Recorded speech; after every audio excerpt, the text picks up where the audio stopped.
Did you know that sugar, when you eat it, a donut, Pop-Tart, piece of bread, doesn't matter, Kool-Aid, Dr. Pepper, did you know that when you swallow sugar, they have known for 70 years that it goes inside your bone marrow and it suppresses within 45 minutes your body's ability to produce white blood cells that fight infections like bacteria, yeast, viruses, funguses, and parasites? Did you know that it literally shuts off your immune system and makes you more susceptible to all viruses, all infections? And did you know that they compared sugar to prednisone? Prednisone is a steroid. And do you know that its job is to suppress your immune system? In fact, it's called an immune system suppressant. Did you know that sugar suppresses your immune system more than prednisone does? So if you're trying to fight an infection, if you're worried about the bird flu in the future, and I find out you're eating donuts and Pop-Tarts and cereal in the morning, you don't care about your health. Oh, we're not telling people what to eat. We're just telling people to knock off putting poison in what we eat. Vani Hari is a New York Times best-selling author and health activist known as the Food Babe. All right, Food Babe, what are they putting in our food?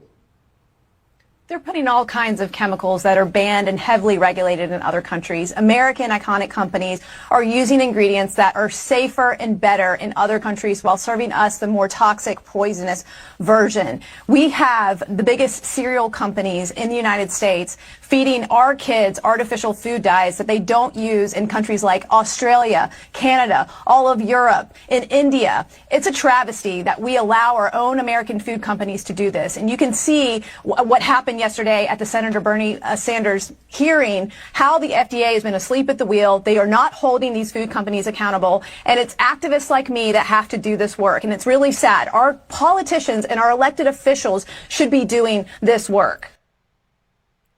It says in the last 50 years, 10,000 chemicals were added to the American food supply. All right, Shalom. I want to give all the praise, honor, and glory to Yahweh Bahasham, Yahweh Shai Bahasham, Rakah Kwadash. Double honors to the apostles and elders of Great Millstone who taught me this truth. And double salutations to all you Akim out there laboring in the house of David, the elect, that's pushing this word with all truth, righteousness, and sincerity. Shalom to you, brothers, and shalom to the elect. I'm back with another quick lesson through the Holy Spirit, the Rakah Kwadash. And Esau has pretty much declared war on your health, pretty much your life, okay? Because, you know, we're at war on all fronts, okay? Through the food that we consume, okay, with the very air that we breathe and the water that we drink, all right? It's all killing us, okay? This is from the Wall Street Journal.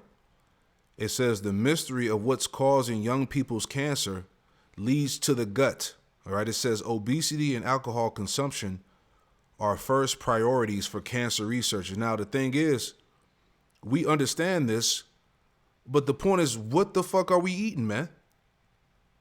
On a daily basis. You heard the videos, okay? These people are intentionally poisoning the public, man. Right? They're telling you what they're doing, what they're putting in the food. Right? This is why we're seeing turbo cancers, man. People dropping dead by anything, man. All right? The whole JAB campaign that went down. All right? But this is, you know, the land of the shadow of death, man. You know, I'm going to read this real quick. All right. Researchers have identified a focal point for the forces they suspect of driving up cancer cases in young people, the gut. They are searching people's bodies and childhood histories for culprits.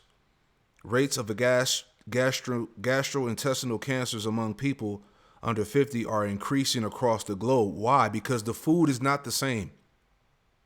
Okay, the food is entirely worse now, man.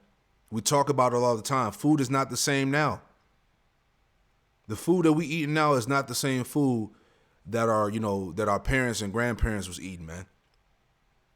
Okay, remember we just read it.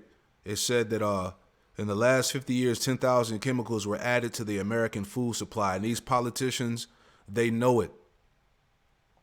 All right. The people that regulate the food and all of that, they're responsible for this, man.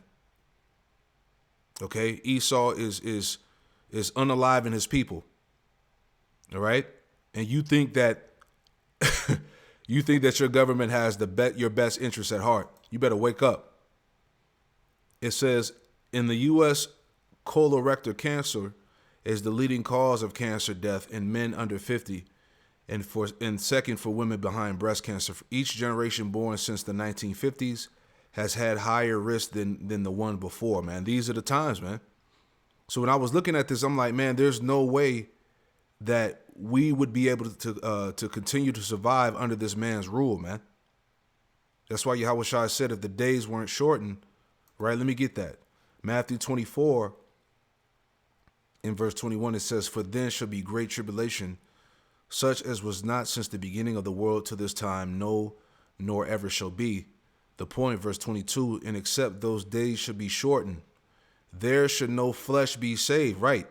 This is what I'm talking about, man. There's no way that we would be able to continue to survive here under this man's rulership based off what they're feeding the people.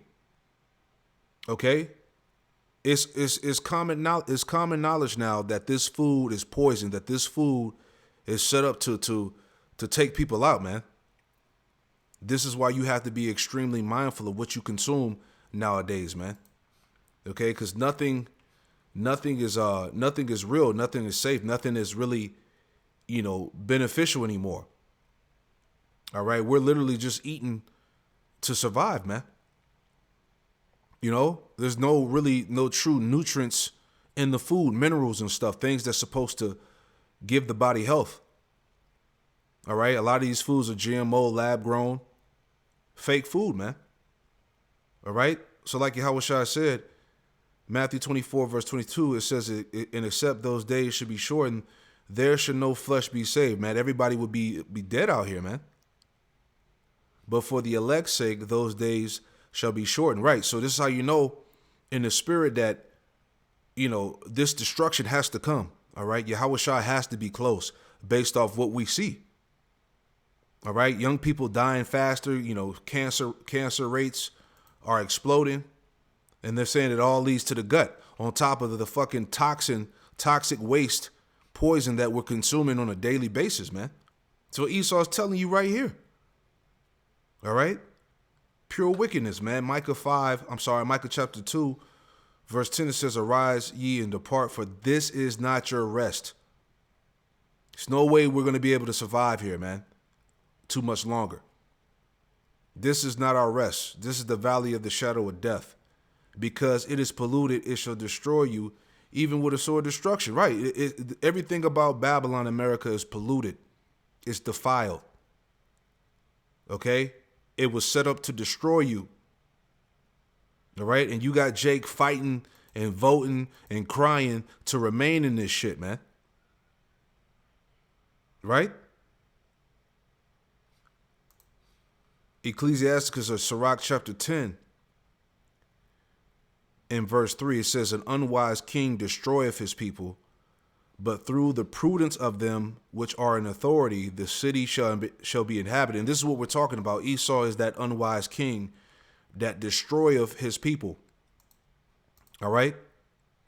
Chemicals, over 10,000 chemicals added to the food supply. Where's the wisdom in that? Right? How does that benefit the people? Okay, an unwise king destroyeth his people right there. All right, that's plain. But through the prudence of them which are in authority, the city shall be inhabited. This is why we've been saying and screaming at the top of our lungs that the earth needs new rulership, man. This is not living. Okay, everything on the earth is dying because of the Edomite, man. The people, the animals. Okay, the plant life, habitats, environments are being destroyed under this man's rule. So when the authority are established, the city shall be inhabited, man. The city is going to flourish. Remember, the scriptures say that, man. When the wicked beareth rule, what's that, Proverbs 29?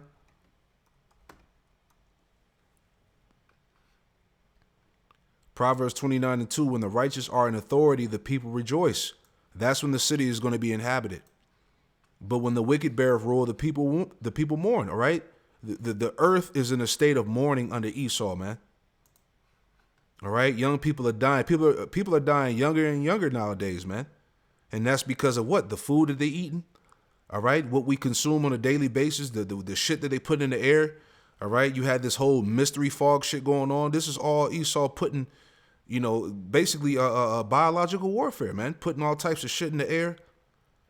They're talking about putting the JAB in the pork and the food, right? The beef, the chicken. All right. So basically Esau's like, look, there's no way to run. Right? We're thinking we're eating organic food, non-GMO and all of that shit. It's probably not even the case. Everything is defiled here. Everything here is polluted. This is why we need Yahweh Shem Yahushai. All right. Isaiah 24. Just thinking out loud. This is what we're talking about, man. This is how you know, hey, we don't have long in this captivity. All right, Yahushua has to be close. All right, Isaiah 24 and verse 4, it says, the earth mourneth and fadeth away, the world languish and fadeth away. Everybody is sick and tired and through, man. All right, majority of America is obese. Right? Just sick. Right? The world languish and fadeth away. The haughty people of the earth do languish. The earth also is defiled under the inhabitants thereof, because they have transgressed the laws, changed the ordinance, and broken the everlasting covenant. Right? And that's going back to Esau, the elites, the people who run the world, man. That control the food supply, man. That control the world's resources. Okay? The whole earth has been defiled under them, man. Okay? Because the world was supposed to be ran in righteousness. All right? But what did they do? They removed the Most High out of the land, and they're running the world under wickedness, man. Right? So these are the results that we get under Esau's rulership, man. Right? All the cancer goes back to what's in the gut, what people are eating on the regular, man. So Yahushua has to come and deliver us, man. It can't be that much more time left, man. All right? Hey, the whole world is waiting for Yahushua and the elect to rule. Romans, let me get that too, and we'll wrap it up. Just thinking about that. All right? This is why there needs to be a reset, man. And righteousness. The Lord is coming to start the world over. All right, real quick, Romans 8, and I want to read that actually in the NLT real quick. Romans 8 and verse 18. Okay, the future glory. This is what's coming to the world, man. This is Romans 8 and 18 in the NLT. It says, yet what we suffer now is nothing compared to the glory he will reveal to us later. Right? Those new bodies, all right, dominion, rulership, being joint heirs with the Lord, okay, partaking in the blessings, the inheritance. Verse 19, for all creation is waiting eagerly for that future day when the Most High will reveal who his children really are, talking about the sons of God, the elect. All right, all of the Lord's creation is waiting eagerly for the future day, okay, for the elect to be reestablished, so the earth can finally flourish again. Verse 20, it says, against its will, all creation was subjected to God's curse, but with eager hope, the creation looks forward to the day when it will join Yahweh Shem Yahushua's children in glorious freedom from death and decay. You see that? That's what the planet is waiting on, man. When there's not going to be any more death and decay, corruption, defilement. Verse 22, for we know that all creation has been groaning as in the pains of childbirth right up to this present time. Right. So all of Yahweh Shem Yahushua's creation has been in the state of groaning, grief, right up to this present time. This is why this man has to go, is my point. Right? It just can't be too much more time left for us to be under this man's hand, That's the point I wanted to make, Pray that this quick lesson was edifying. Shalom.